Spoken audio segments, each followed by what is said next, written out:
एक मित्र ने लिखा है, कल गुड फ्राइडे था, तो आज आप जीसस के जीवन पर कुछ अगर कहें तो अच्छा लगेगा।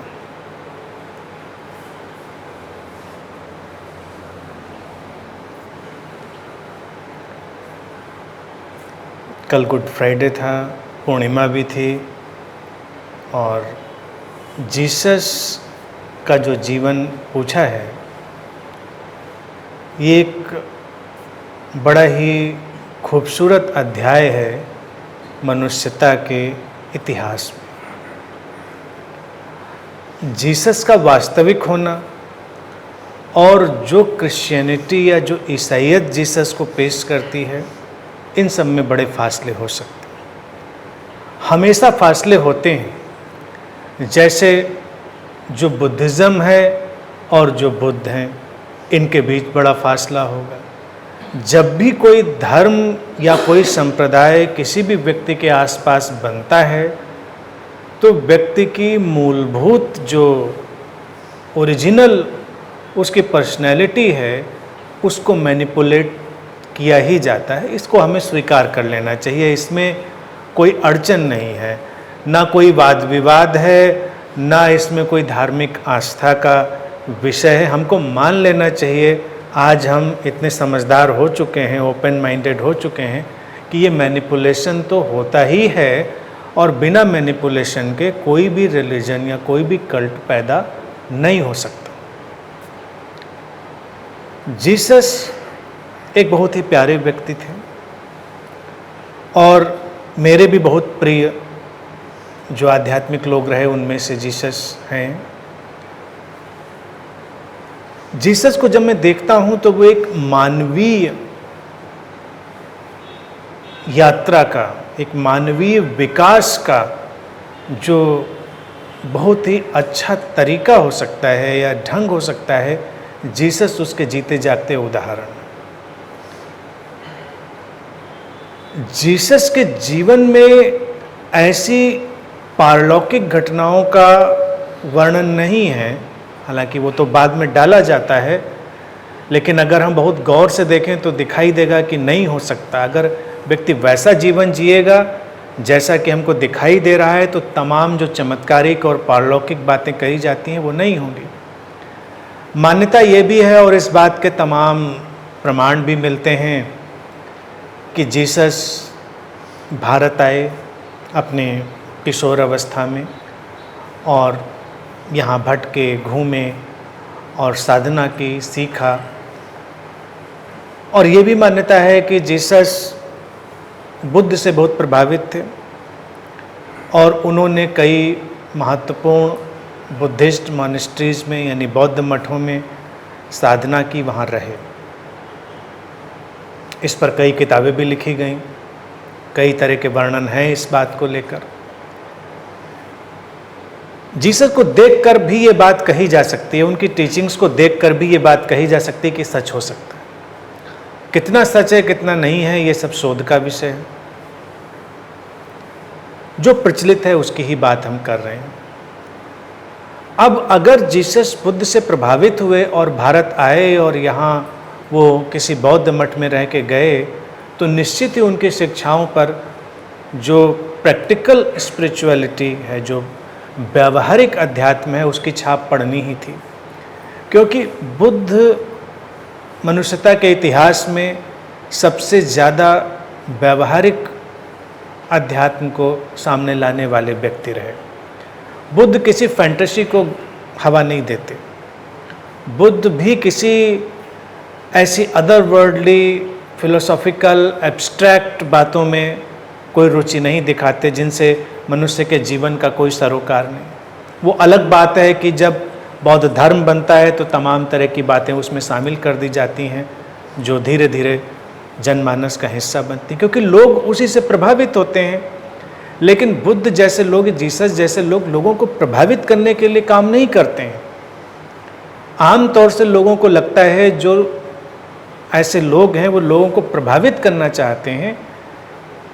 ऐसा नहीं होता, लोग उनसे प्रभावित हो जाते हैं, वो अलग बात है। वो अपना एक सच्चा प्रामाणिक जीवन जीते हैं, और उस सच्चे प्रामाणिक जीवन जीने से जो भी धारा निकलती है, वो दर्शन की हो, अध्यात्म की हो या उनके साधना की हो, वो लोगों के बीच जाती है और उसके जो भी परिणाम आने होते हैं वो आते हैं। और ये तो एक बहुत ही मानवीय गुणधर्म है, जब भी हमारे बीच कोई बहुत ही सच्चा प्रामाणिक व्यक्ति होगा वो आकर्षित करेगा और हम उससे प्रभावित भी होंगे। लोग जब इसको दूसरे ढंग से देखेंगे तो उनको लगेगा कि नहीं, लोग बहुत प्रभावित हो रहे हैं, तो प्रभावित करने के प्रयास किए जाएं, तो तमाम बाबा वर्ल्ड पैदा होगा जो प्रभावित करने के सारे उपाय करेगा, सारे गिमिक्स करेगा, सारे हथकंडे अपनाएगा, और उस प्रक्रिया में सारा अध्यात्म जो है वो कंटेमिनेट हो जाएगा, प्रदूषित हो जाएगा, जो कि आज की एक मेन स्ट्रीम है। बुद्ध और जीसस का मैं लगातार एक साथ इसीलिए जिक्र कर रहा हूँ क्योंकि बड़ी समानता है। बुद्ध ने बात करी करुणा की। करुणा थोड़ा व्यापक शब्द हो जाता है, लोग एकदम से करुणा को नहीं समझ पाते, उनको लगता है करुणा कुछ ज़्यादा ज्ञान का विषय हो गया और करुणा एक कोई बहुत ही गहरा विषय हो गया। तो करुणा शब्द देखें तो हमारे मेन स्ट्रीम में, मुख्य धारा में प्रचलित नहीं है, लेकिन प्रेम है। प्रेम हम उठते बैठते सुबह शाम रात उसका जिक्र तो करते हैं।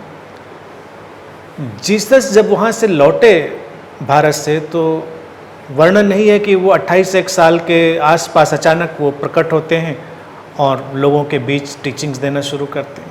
उसके पहले के रिकॉर्ड तो उनके बारे में ज़्यादा वर्णित नहीं है, उनका कोई ऐसा डिस्क्रिप्शन नहीं है। तो जीसस ने प्रेम की बात शुरू की, जो कि सामान्य लोगों के समझ में आने वाली बात थी।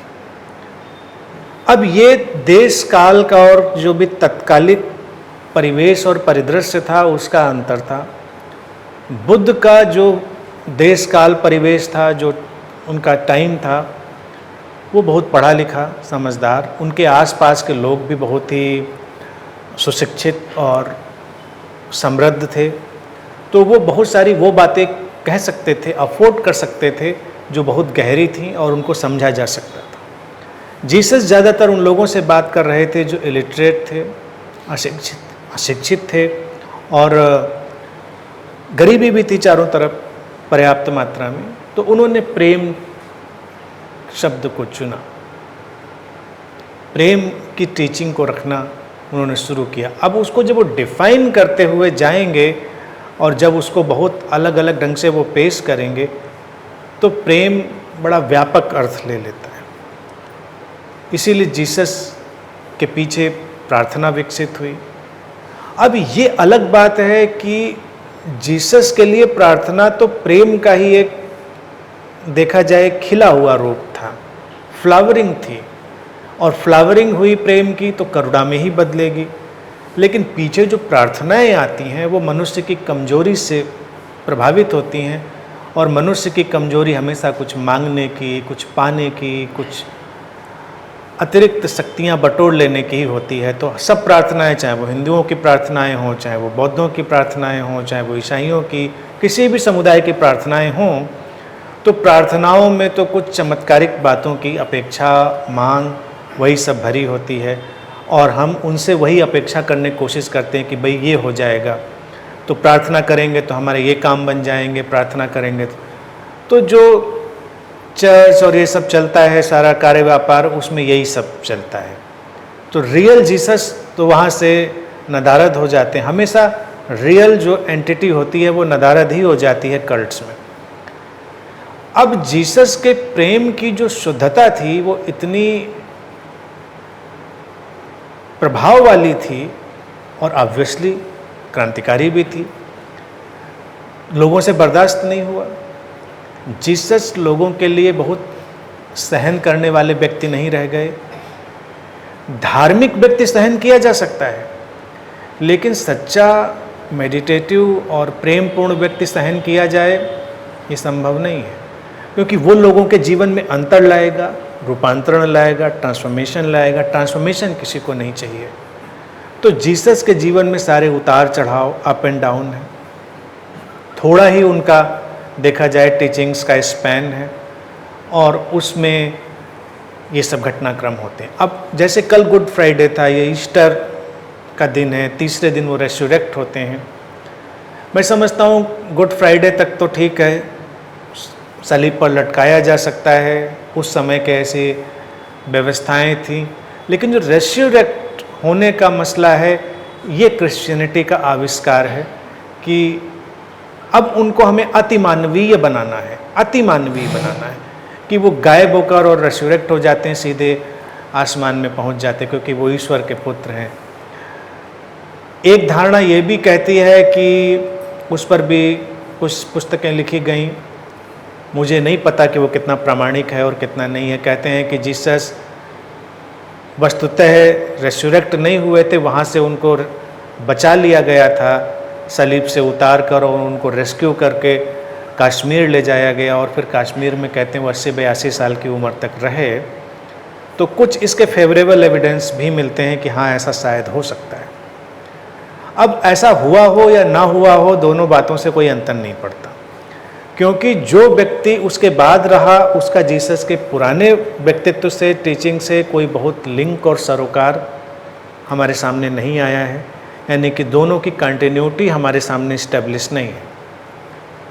या तो अगर ये हम मान भी लें कि वो आ गए होंगे, तो या तो उनकी टीचिंग्स में और उनके व्यक्तित्व में इतना म्यूटेशन हो गया, इतना ज़्यादा बदलाव हो गया कि वो बिल्कुल अलग व्यक्ति की तरह ही व्यवहार करते रहे।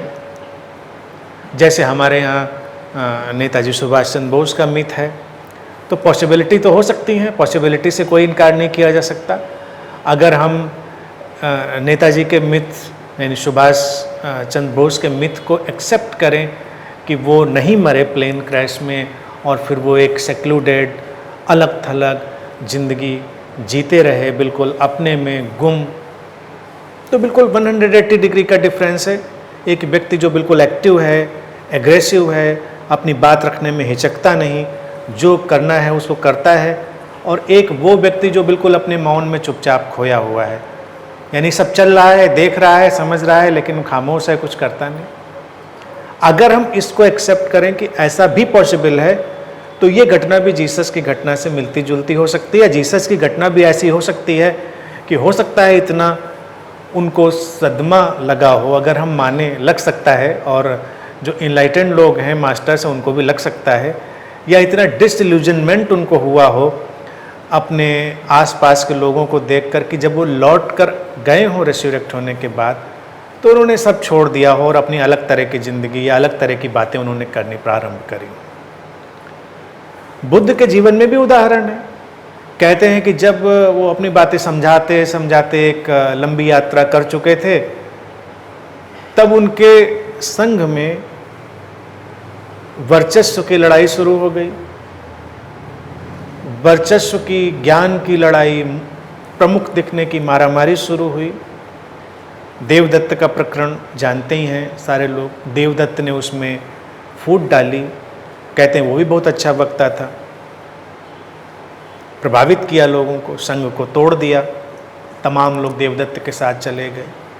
तो कभी किसी को बहुत अच्छा वक्ता देखकर ये प्रभावित नहीं होना चाहिए कि बहुत अच्छा ओरेटर है, ये तो गुरुजी बहुत अच्छा बोलते हैं, तो बहुत पहुँचे हुए होंगे। इतिहास हम लोग देख चुके हैं, इतिहास भूल जाते हैं। कई बार तो लोग कहते हैं देवदत्त बुद्ध से भी अच्छा बोलता था कई मौक़ों पर, तो बहुत प्रभावित किया उसने। और बुद्ध के सामने जीते जी अगर उनका संग तोड़ दिया हो, तो आप यकीन तो कर सकते हैं कि प्रभावशाली व्यक्ति तो रहा ही होगा। नहीं तो बुद्ध जैसे प्रभावशाली व्यक्ति के सामने ही तोड़ देना उनके संग को, लोगों को प्रभावित करके अपनी तरफ खींच लेना आसान काम नहीं था। इस घटना से भी कहते हैं बुद्ध इतने डिसइल्यूजन्ड हुए कि एक बारगी तो उन्होंने तय कर लिया कि भाई अब ये सब मैं बंद कर रहा हूँ, बहुत हो गया तुम लोगों को समझाना। जब समझना ही नहीं है तुमको किसी बात को, और तुमको रियलिटी और फिक्शन और इन सब चीज़ों के बीच भेद करना ही नहीं आया, हमने इतना सिर खपा लिया तुम लोगों के साथ, तुम्हारी ये हाल है, ये सब हिस्टोरिकल है। तो कहते वो बिल्कुल अलग थलग हो गए। उन्होंने कहा मैं कोई बात नहीं करूँगा, सब खत्म, अब मैं ऐसे अकेले जीऊँगा। तो उनके प्रमुख लोगों ने उनको कहते हैं बहुत मनाया कि कोई बात नहीं, होता है। तो फिर वो वापस सामान्य अपने जीवनचर्या में आए। जीसस के साथ भी ऐसा कुछ हो सकता है, ये मानने के सारे कारण हैं। और कभी कभी मैंने देखा है, अगर कोई व्यक्ति किसी से बहुत प्रभावित हो जाए तो उसका जीवन भी और जीवन की घटनाएं भी उस व्यक्ति से कुछ साम्य रखने लगती हैं। तो जीसस के जीवन में भी अगर बुद्ध के जीवन से साम्य रखती हुई घटनाएं हों तो इससे कोई आश्चर्य नहीं होना चाहिए। अब देखो कि जब कहते हैं कि घटनाक्रम हुआ उनके क्रूसिफिक्शन का, सलीब पर डालने का, तो ये तो वर्णन किया ही गया है कि उन्होंने सारे मानवीय गुण प्रदर्शित किए। निराश हुए, धक्का लगा, रोए, परेशान हुए, सब कुछ हुआ। यानी कि हम किसी बहुत बड़े गुरु से ये अपेक्षा नहीं करते। आजकल के अगर हम बाबाओं को देखें तो बिल्कुल प्लास्टिक फ्लावर जैसा ही बिहेवियर करते हैं, जैसे कुछ उनको होता ही नहीं, और फिर कुछ हो जाए तो फिर बुरी तरह से कोलैप्स होते हैं। लेकिन यूं तो ऐसा लगेगा कि वो जैसे ये इंसान है ही नहीं आदमी, ये तो कुछ ऐसा है जैसे इसको कोई मानवीय चीज़ छूती ही नहीं। और जीसस के कदम कदम पर उनके जीवन में उनके मानवीय पहलू दिखाए गए कि मित्रता का पहलू हो तो वो रिस्पॉन्स वैसे ही करते हैं, कोई और पहलू हो तो वो मानवीय ढंग से रिस्पॉन्स करते हैं, और मानवीय ढंग से व्यवहार करने में ही उनकी महानता है। ये चीज़ हमको देखनी पड़ेगी। तो जीसस जैसे मास्टर्स हमारे लिए बहुत होप रखते हैं, उम्मीद रखते हैं, क्योंकि वो हमारे बीच के होते हैं। लेकिन जब हम उनको अपने बीच का नहीं रखते हैं और उनको इतना अदर वर्ल्डली बना देते हैं तो हमारे लिए होप खत्म हो जाती है। फिर हम क्या करेंगे? हम तो इतने महान नहीं हैं, आप तो बहुत महान थे, आप करे निकल लिए दुनिया से सब कुछ, लेकिन हम लोग आम इंसान क्या करेंगे? फिर तो हम प्रार्थनाएं करेंगे केवल, और प्रार्थनाओं का कोई नतीजा निकलना नहीं है। लेकिन जीसस जैसा होना, बुद्ध जैसा होना, इसकी तो पॉसिबिलिटी खो गई अगर हम उनको इतना उस ढंग से पेश करेंगे। लेकिन यहाँ तक, क्योंकि कई बार तथ्यों को झुटलाना भी आसान नहीं होता, तो जीसस के उसमें सब वर्णन आया। यहाँ तक वर्णन है कि जब सलीब पर लटकाए गए हैं तो एक बार वो ये पुकार भी करते हैं कि क्यों हो रहा है मेरे साथ ऐसा, और फिर तुरंत उनको बात समझ में आ जाती है और फिर वो एक्सेप्ट कर लेते हैं, दाई विल बी डन, यानी कि उसकी मर्जी पूरी हो। ये उनको इल्हाम हो जाता है, इनलाइटनमेंट हो जाता है, अवेकनिंग हो जाती है। अब इसको हम कई एंगल से देख सकते हैं। ये देख सकते हैं कि जीसस फुल्ली अवेकन्ड होके भी काम कर रहे थे, या ये भी कह सकते हैं कि अंतिम पड़ाव तक आते आते उनके अंदर फुल अवेकनिंग आई। कुछ भी हो सकता है, एनीथिंग इज पॉसिबल। तो ये जो पॉइंट था कि उसकी मर्जी पूरी हो, वही पूरी होती है, ये भी बुद्ध की अंतिम समय की जो उनकी सारभूत टीचिंग थी उसी से मिलता है। यानी कि बिल्कुल सामने बैठ जाता है वहाँ पर। जब बुद्ध ने अंतिम समय में अपने वक्तव्य बोला तो उन्होंने वही कहा कि events happen, consequences happen, deeds are done, but there is no personal doer। यानी कोई भी व्यक्तिगत कर्ता नहीं है। घटनाएं घट रही हैं, परिस्थितियां बन रही हैं, कार्य किए जा रहे हैं, तो फिर कौन कर रहा है? अस्तित्व, सोर्स, टोटलिटी या गॉड। तो वही करेगा, जो उसकी मर्जी है वही होगा। बुद्ध का प्रेजेंटेशन हमेशा बड़ा इंटेलेक्चुअल है, समझने वाला है, इसीलिए सुन के लगता है ये वाली बात तो शायद नहीं कही, लेकिन वो भी वही कह रहे हैं जो जीसस अपने ढंग से कह रहे हैं। तो जीसस के जो मानवीय पहलू और मानवीय यात्रा को जब मैं देखता हूँ तो वो मुझे बहुत खूबसूरत लगता है, और वो लोगों के लिए बड़ी उम्मीद जगाने वाला है। और बुद्ध का भी वही है, वो भी बहुत मानवीय हैं, उनका भी सारा रंग ढंग हमारे लिए पूरी उम्मीद से भरा हुआ है। तो ऐसे ही देखना चाहिए, वो हमारे लिए ज़्यादा सहयोगी बनता है।